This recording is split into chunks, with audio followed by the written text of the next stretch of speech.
This is the YouTube edition of my book, A Course in Miracles Workbook Nuggets.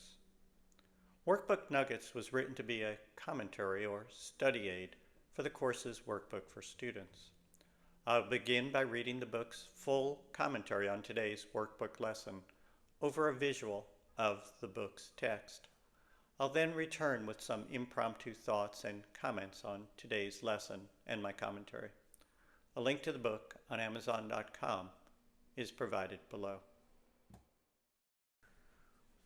Lesson number 30, January 30.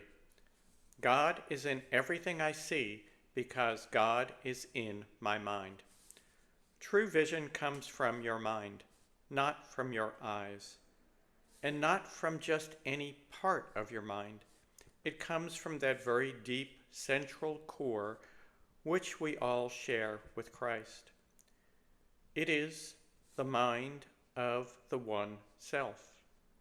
If you see from the perspective of your one self, rather than the perspective of your ego, the separate you, you see reality. You have vision rather than perceptions. You will still see separate people and objects interacting, but you will recognize that perception as what it is, just the surface. Since what you see is what is in your mind, and the mind you are then seeing with is the portion of your mind which you share with Christ, your vision allows you to see the underlying oneness and love. Today's lesson is an important step in teaching you how to trade your perception, eyes, for vision, mind. The entire workbook is designed to teach you to see with the mind of Christ rather than the eyes of your ego.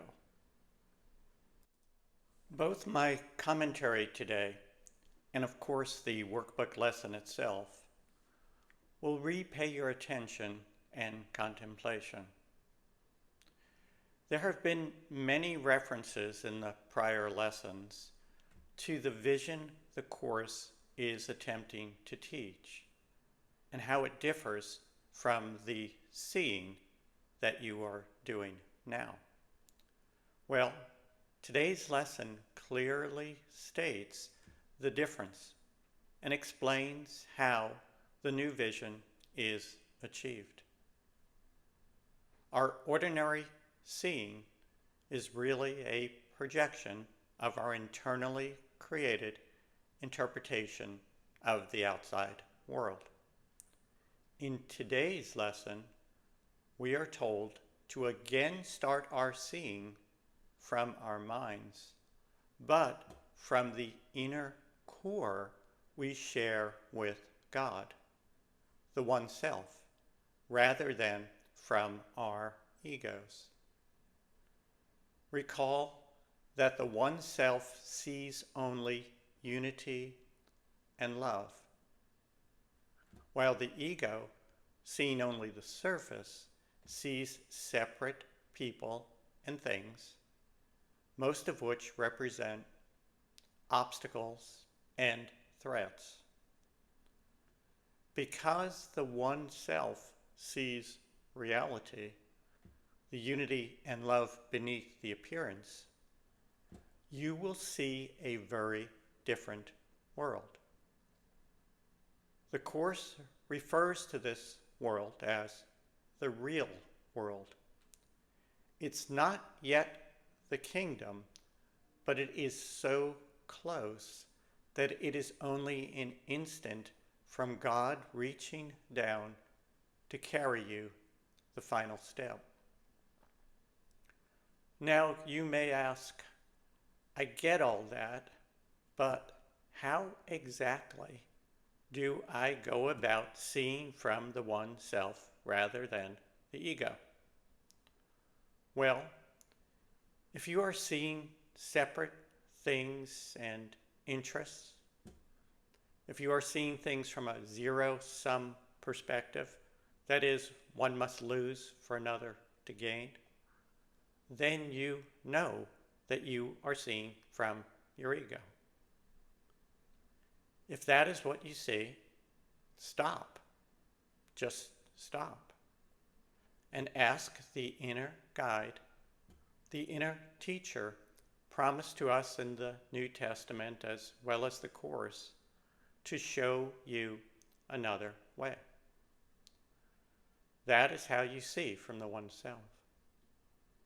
When you notice that your ego is rearing its ugly head, just stop and ask, and truly desire to see another way.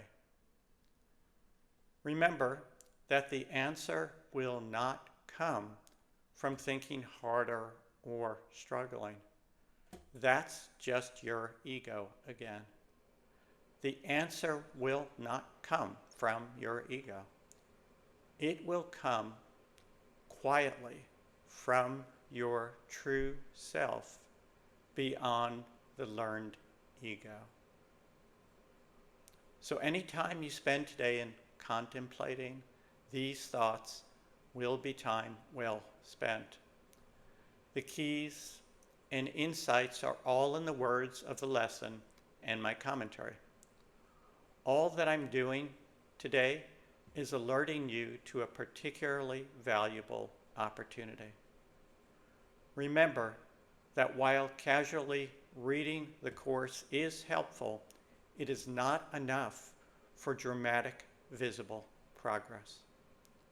For that, you need to slow your life and actively work the Course in your day-to-day life and encounters.